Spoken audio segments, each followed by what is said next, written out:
This episode of Mental is brought to you by Spas and More. Visit spasandmorestl.com for more information. Trevor, welcome to the show.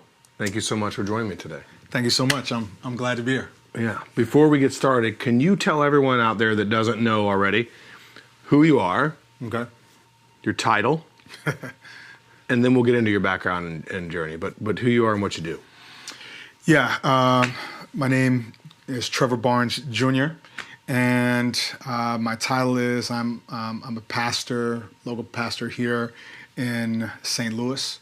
I'm the pastor of the Northside Seventh-day Adventist Church off of Lucas and Hunt in St. Louis, Missouri. I also am a local chaplain. I'm a chaplain here at Cardinal, Glennon Hospital. Excellent. Yeah. And so we kind of met very much by chance, Yeah. right? Yeah. Was it a text message? No, From a connection? Nah, man. We were at the business roundtable. Well, I know you saw the production thing, so you're getting ready to do the thing, but I'm saying yeah. that beyond that, we just text each other and then like, let's meet, and then. Yeah, and it just kind of took off Yeah. from there. Yeah, pretty much. Yeah. So you work with children out there.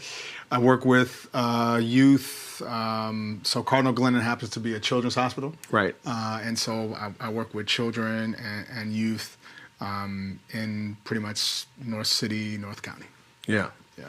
And one of the things that you had talked about maybe doing was possibly doing podcasts with them, right? Yeah, absolutely. Let them kind of create their own thing. Absolutely. Yeah. I think getting the kids to, number one, to be able to express themselves through technology, and then also giving them the training. A lot of the equipment, for example, is really expensive, which can create a gap for, entry for low-income kids to be able to get involved with this work, but they still have talent, and that talent needs to be able to be expressed. And so if there's a way to create a venue or a path for them to be able to get in to develop their skills so that they can use it in the future, I think it can go a long way for them. Yeah. So, I didn't think about it until you just said that, but when you're talking about the equipment can be expensive all across the board, but how many do you think of the youth that you work with not have internet? I think that's a decent amount. Yeah. A decent amount may not even have internet, Yeah. Or if I they bet you do, a lot of people don't think about that. When you think about a low-income area, I that probably is still like an outlier that most people just assume Yeah. that there's internet in these homes. Yeah. And definitely if there is internet, I guarantee you it's not high speed. Right. It's just a different world. Yeah. Right. Yeah. Yeah. So what brought you into this realm? Because you're not originally from St. Louis, right? No, I'm not. I'm from Oakland, California, and I was in California. It's funny, I was just telling the story last week, Friday, to some people. But basically, man, I received a call, and I thought it was going to be a call. In my denomination, we don't stay localized in one particular area. Typically, we're moved. And so I was anticipating a call to go to another state. And I had the call to go to St. Louis. And when I heard St. Louis, I just felt a burden to go to St. Louis. It was a couple years after the George Floyd situation. And for me, So that was recent. Wait, after George Floyd or yeah, after George, George Floyd was 21? I came here, I got to Right. St. Louis 5 years.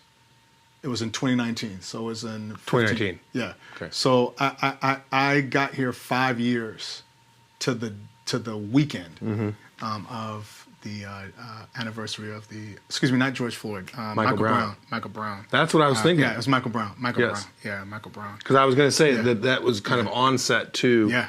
George Floyd, Yeah. It was the Michael Brown Floyd. movement. Correct. It's Started kind of the what Black kicked Lives off the Matter. BLM and all that Yeah, stuff, and that started here in St. Louis. Yeah, exactly. Yeah.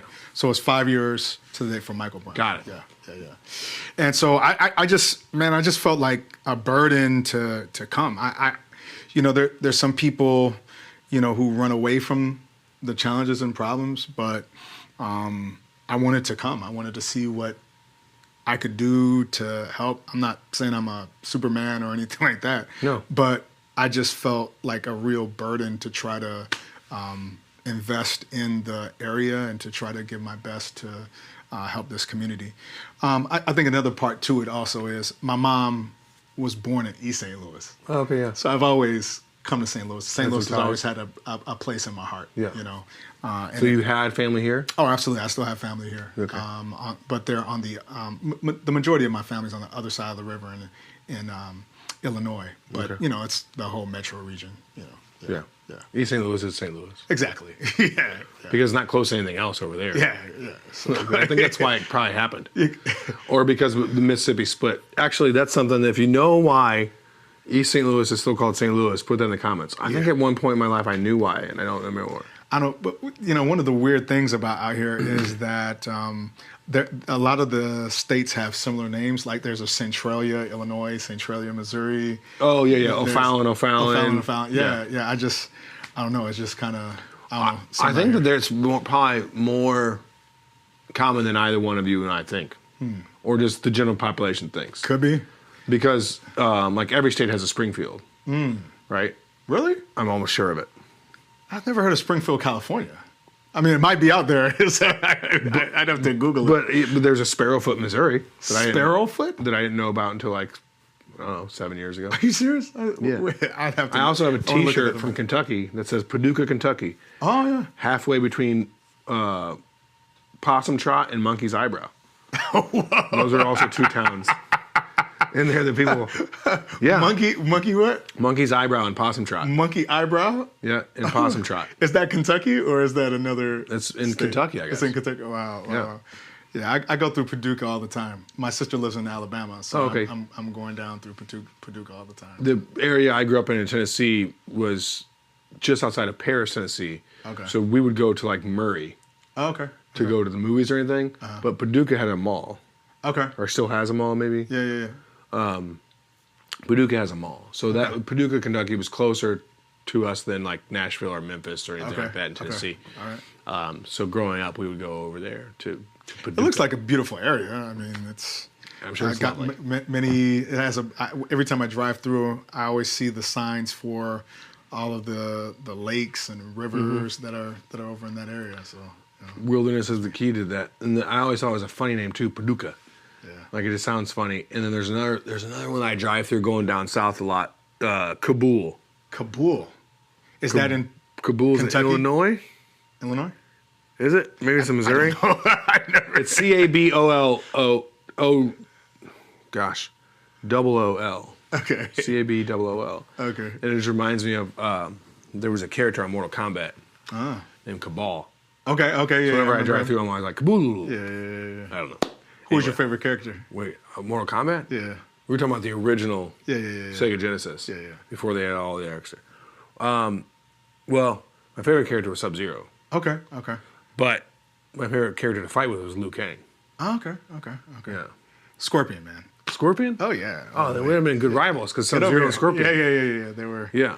I never was good with Scorpion. He was always too robotic.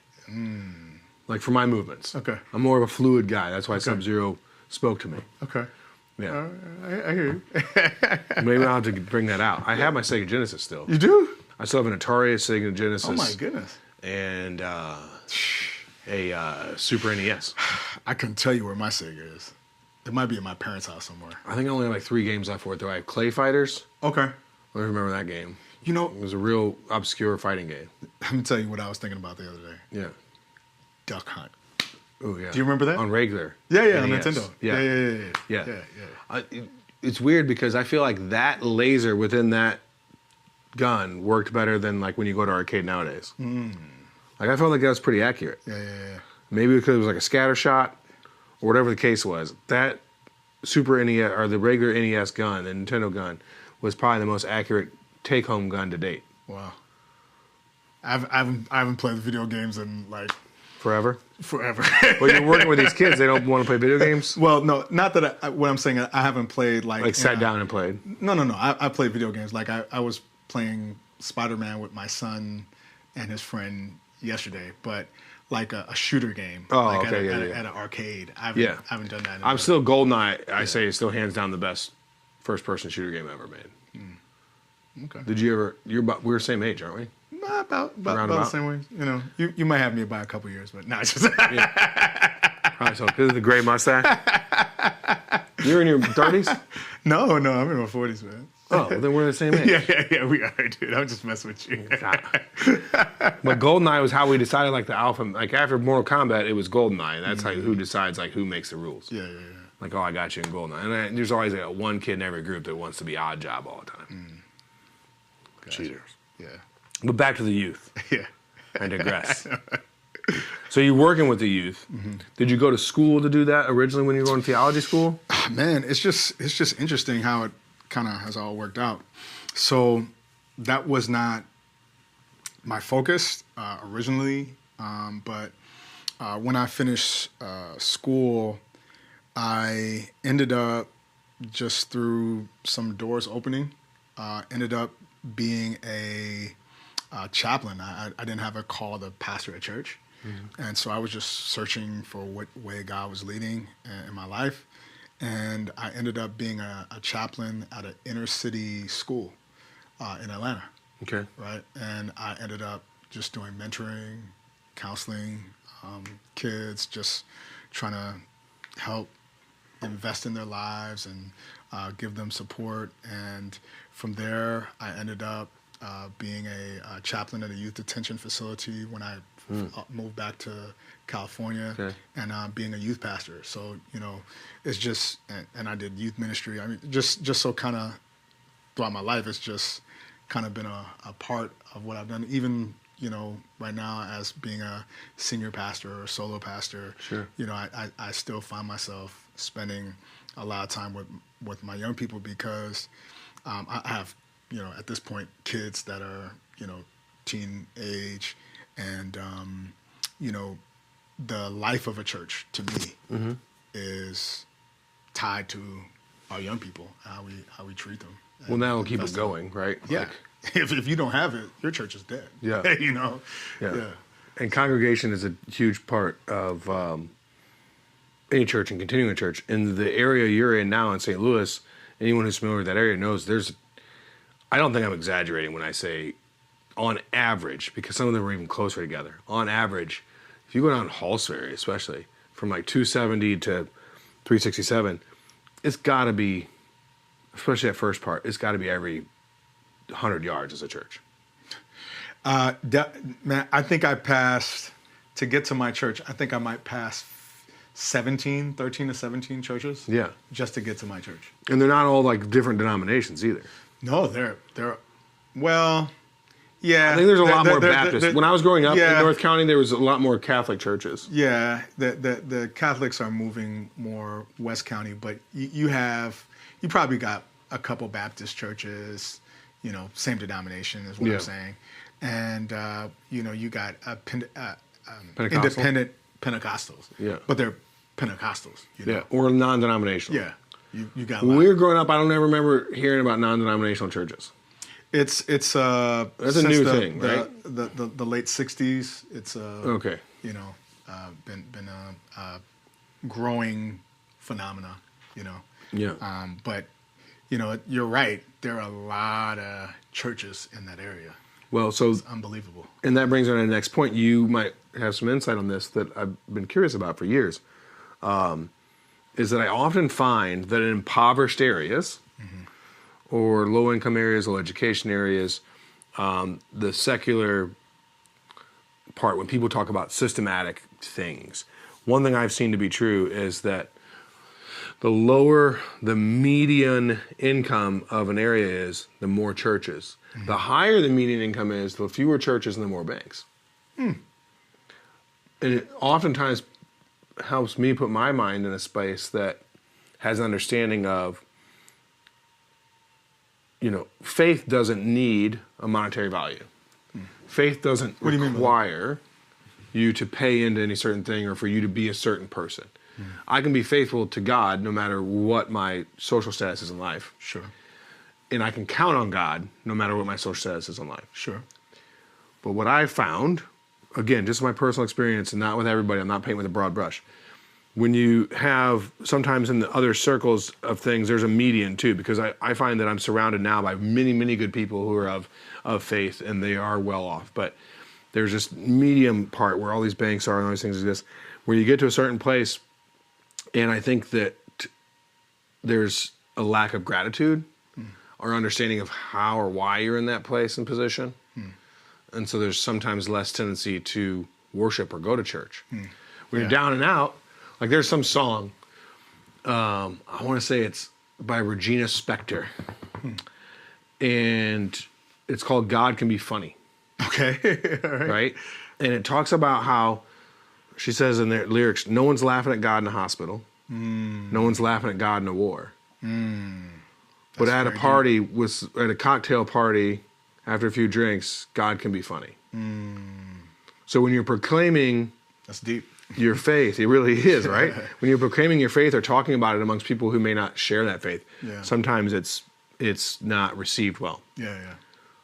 But everybody, or there's like an old war saying, right? Like everybody believes in God in the foxhole. Yeah. So I think it's really profound, and I think you're right. I think I'm feeling your premise that in the area around my church, the people are in such bad straits that faith becomes a natural way to turn. Right? You to be able to get gas in this car, you need a miracle. Right. just to be able to get to the grocery store to get some food, and then when you get to the grocery store, you praying if you could just count your pennies right, just to get whatever it is that you need for your daily sustenance. Right? That's an absolute reality. When you don't have that struggle, I think there's a tendency to not realize how dependent upon God we really are. Right? You don't see that it's because of God that you have the blessings that you have. For you to, have the car that you have, to live in the home that you have, to have the kind of quality of the food that you have. These are blessings from God, and I think we, as a whole, tend to take credit for the good and blame God for the bad, right? So we say it's our part when the results are the way that we want, but when things don't go the way that we want, then okay, now it's time to blame God for the things not going the way that we want it to go. And so that we got to be consistent. Is it God or is it not, right? And in my view, my worldview, I think that it is God. And, he gives us the blessings that we have. And, I think some people, because of their situations, just see it a little better. Yeah. Well, and there's also a different respect level when you're faith-based for God, in the sense that too, like, I notice that there's a strong sense of gratitude with people that believe in inherent servitude, because one of the things that was very difficult for me to learn, and when I say difficult for me to learn, it means I still have to practice to fully believe it and understand it. If I'm trying to put my mind on something, or if I have this worry journal that when I wake up in the morning, when I'm stressed out about it, I write that in there. And then right after, so it's out of my brain, out of my heart, into my paper. And then as soon as I close that up, I pray in gratitude. But one of the things I still struggle with, besides those things, is heartache. When I have a sense of heartache, whether it's the loss of a friend or a loss of a relationship or loss of a loved one, whatever that case is, it's hard for me to understand the lesson in that, especially in the immediate context. So I'm actually working on that this week. So I've made it a practice this week, and it's funny because I won't mention what it was about in particular, but it was. Oh, sure, I will. Actually, whatever. It was about a bit of my heartstrings being pulled from a previous relationship, and so I told the people immediately surrounding me, I said, hey, I'm going to go all week without mentioning that relationship. Watch me. I'm going to go all week without it so I can shift my mindset. Okay. Because it's out of my control. So why am I worried about it still? And the realization that I had in doing that is the realization that I try and take with me on all these types of lessons, is that if I'm worried about that, then does that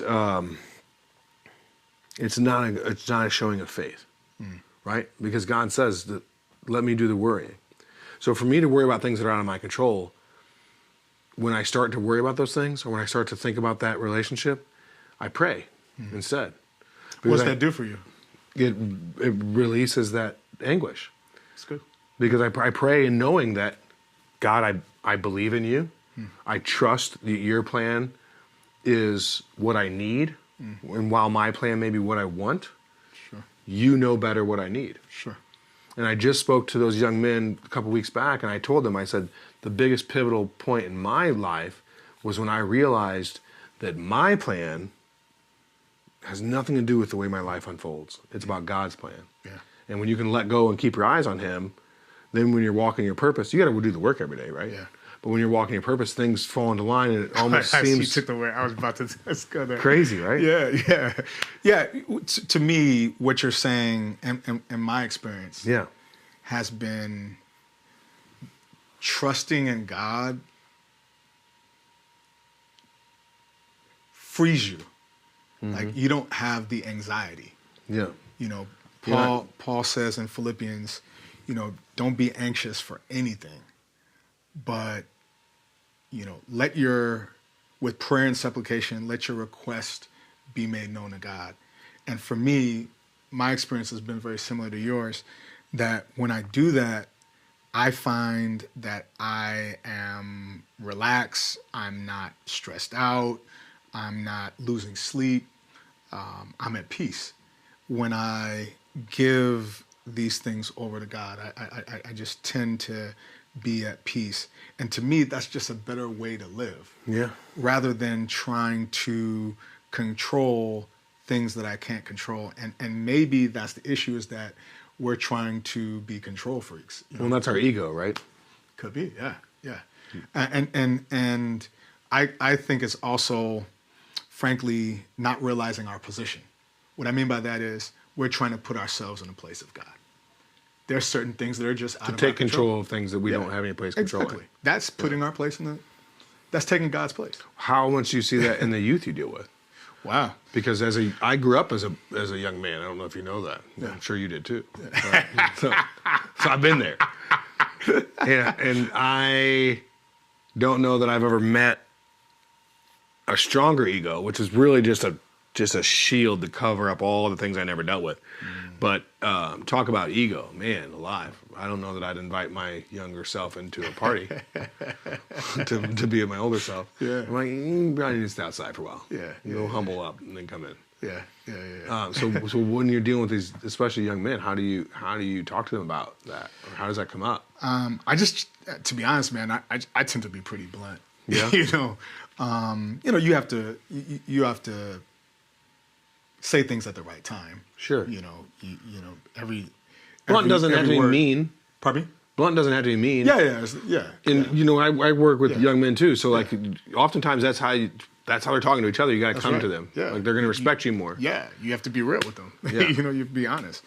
And I feel that that's respected. If you are just honest about what you feel and what you're thinking, I think people, particularly young men, tend to respect you more if you're just real with what you have to say. But I think that, it's a learning process, and they're on a journey just like I'm on a journey. I haven't learned it all, but I think that I have to share that I have been there. Yeah. And I've learned certain things from my experience, and I want them to learn from my experience so that they don't repeat the same mistakes that I've made.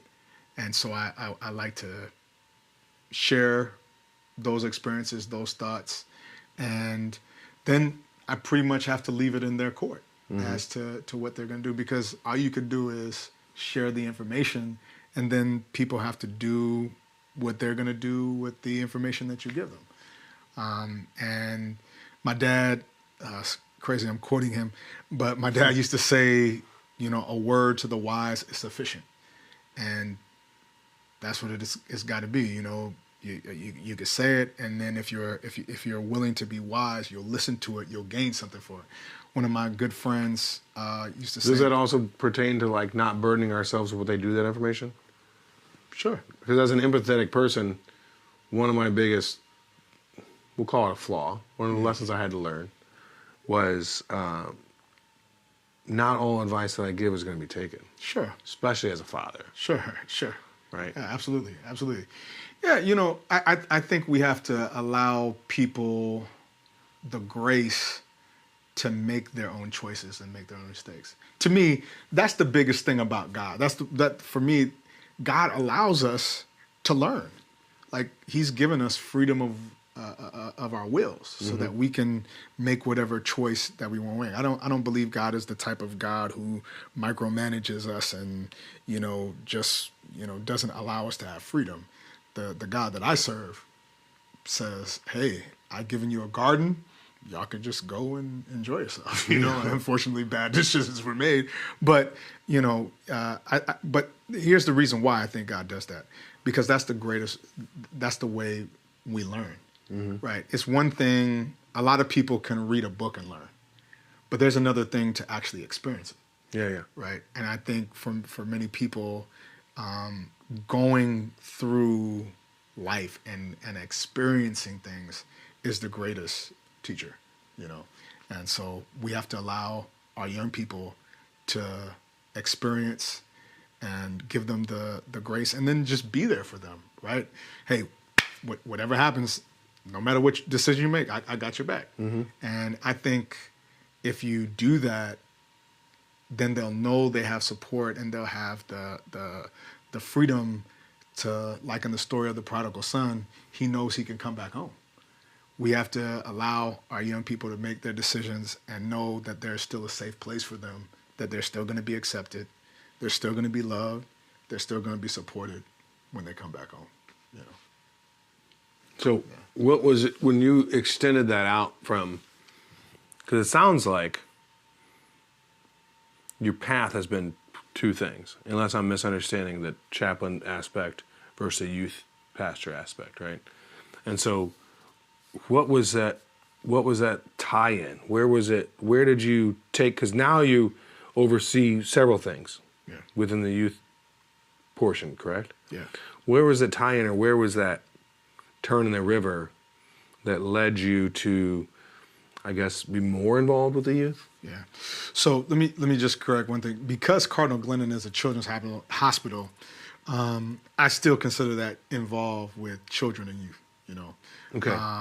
You could have somebody who's 40 years old still at Cardinal Glennon. It's rare, but I was there until I was 21. Yeah, there you go. Yeah, my heart exactly. Yeah. And I was the heart patients. People with specialty issues, they can go till they're midlife or even older. Okay. So I consider myself, always working with youth and young adults. I love, to be honest, I'm a big kid at heart. I like kids. Saturday when I was at church, this kid just comes over to me and runs and grabs my leg. That just makes my day. Right? Yeah. And then his sister then came and grabbed the other leg, and I'm looking down at him and talking to him, get down to their level so that I can see them and they can see me. I'm not this big intimidating guy up here. That kind of stuff is what makes me Happy? And just to see their vivaciousness, their life, it does something for me. Yeah. So, how did I ended up, I started youth ministry, and to be honest with you, I had different dreams for myself, right? When I was involved as a youth pastor, I wanted to be the senior pastor. But that's not what God had for me. There were things that I needed to learn. And to be honest with you, if I could rewind time and, tell my younger self what I know today, I would tell myself, don't rush. Yeah, slow down. Slow down, trust the process. I think for me, I've always been the 40-year-old going on 13. I was always the kid who was the mature one in the bunch, always wanting to be older. I didn't want to enjoy my, childhood or youth. And I think that perhaps God may have had me to be able to pause so that I could do that. Mm-hmm. And it's changed. That journey changed me. It changed my perspective. And I think it has helped me to become a better parent. Right? If I didn't have that, I don't think I would be the kind of parent that I am today. I wouldn't cherish, my relationship with my kids in the way that I do today because I think all that happened because I slowed down mm-hmm. and I was able to spend time in areas that, frankly, I didn't want. I wanted to be the pastor of the big church and stuff like that, but that has its, on the outside, it has, certain glitz and glamour. But what really makes the difference is impacting the next generation. When I'm able to, a couple months back, I went to Chicago, and one of the young people from my first youth group is in med school up there, and I got a chance to take her out to eat and talk to her and just see how her life is going. And, you just see how, she's gone from this little kid to going through college. And I was able to be there to see her graduate. And then to now see that she was in, med school and she's finished med school and she's in a residency. That just, wow. And I've been with her through this entire journey, and I've seen how she's grown, and that you can't beat that. Mm-mm. It's just absolutely amazing. So it was your calling, and maybe that's why. Correct. Yeah, right? Yeah. But I didn't know it at the time. You want to be a kid? Guess what? You're a kid for life. yeah. You're a Toys R Us kid now. That's right. You never want to grow up. Yeah, that's right. Yeah. That's right. Yeah, that is funny though, because I do feel like once you. I bet you there's a lot of people that would say, when I found my purpose. But I feel more like when my purpose was bestowed upon me was when I let go of things. Because I didn't know this is what I was going to do. Wow. Not just the show, but the whole idea of having a bunch of shows and studios and all that stuff never crossed my mind 5 years ago. Wow. It wasn't even my purview. And I've done radio shows for years. I've been in this atmosphere. Sure. But until I let go of stuff and stopped trying to find affirmation from everybody outside of myself instead of just me and God. Sure. I didn't want the spotlight. I didn't want the shows. I didn't want the other stuff. Yeah. I didn't know this is what it was. Yeah. And it's kind of like you set off to do one thing and then it's like thrust upon you. Yeah. Yeah. And like you said earlier, it falls into place, right? Like when you walk in your purpose, people say it's lucky or whatever else. It's hard work. Yeah. We're doing work every day. I know you work hard. Oh, yeah. You do a lot of stuff. Oh, yeah. You're working probably 7 days a week if I was guessing, right? Yeah, absolutely. So I don't know that having your purpose or knowing your purpose means that it's a lighter load. I think it's just that you don't get your purpose until you're prepared to carry it. But how do you feel your load is now in comparison to when, I'll say it this way, when you were out of your purpose, if I could ask it that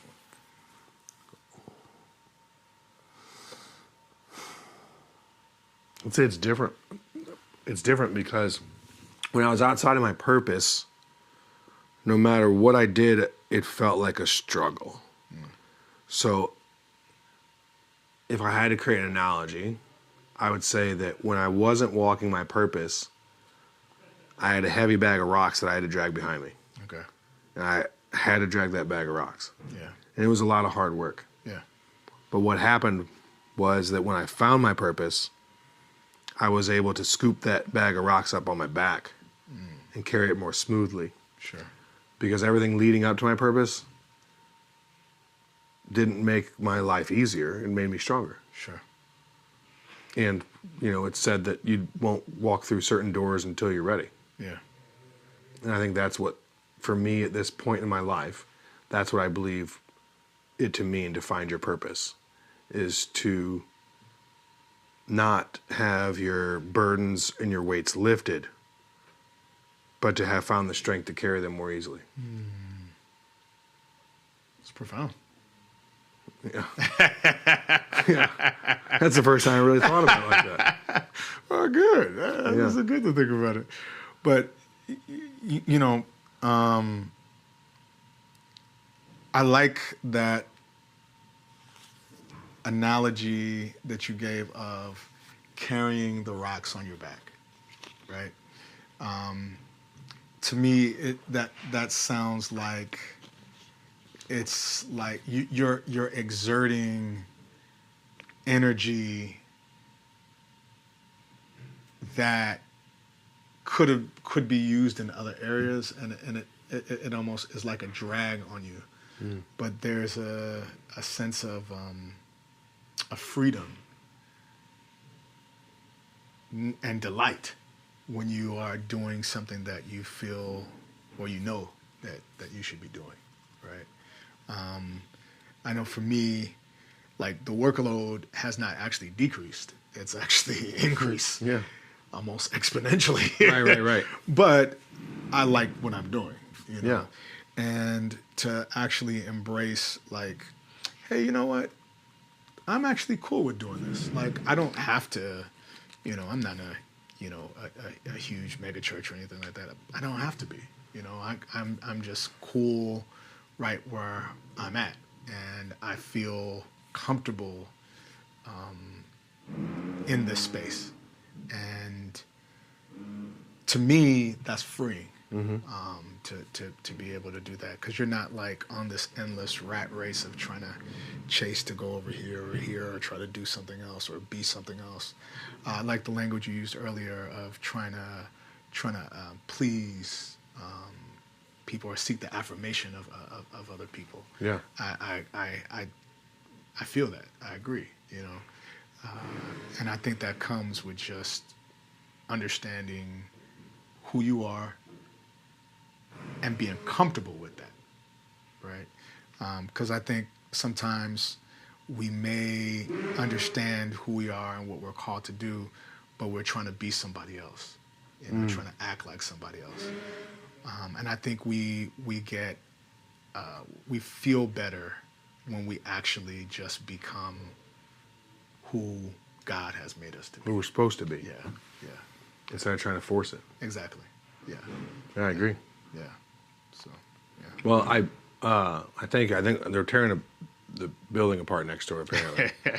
I thank you for coming on today. I definitely want to sit down and talk more at a later date. How's that audio affecting our thing right now? I apologize. It's really hard to tell. It is hard to tell? Luckily, we're towards the end. So I like to leave with saying something that I'm taking away from today's show.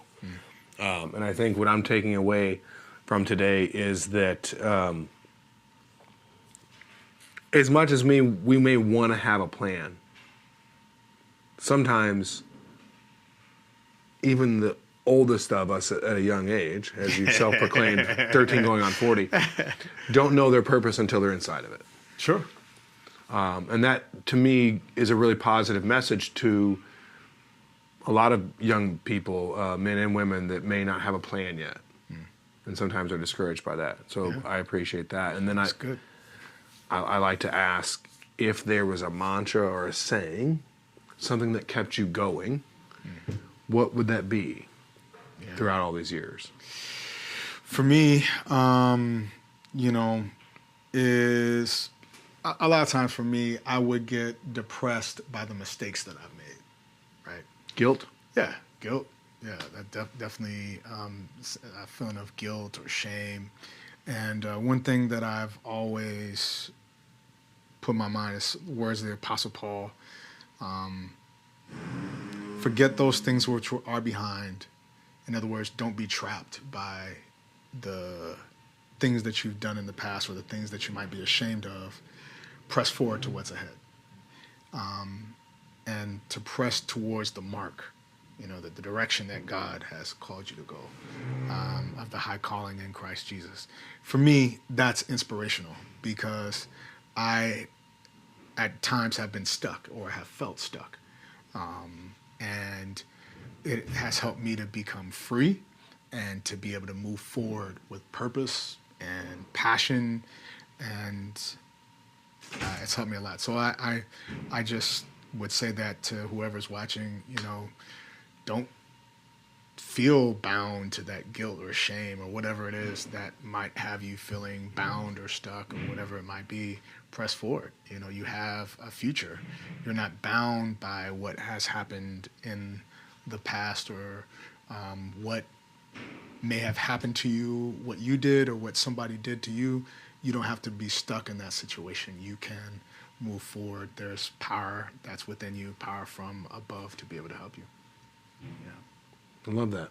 And I hope that the audio picked that up because that was a really profound, fantastic message. They're really tearing things up next door. But Trevor, thank you again so much for joining us. Yeah, appreciate the invite. Yeah. Thank you so much. And we'll see you again next week. Awesome. Yeah. Right? Yeah, sure. Good deal.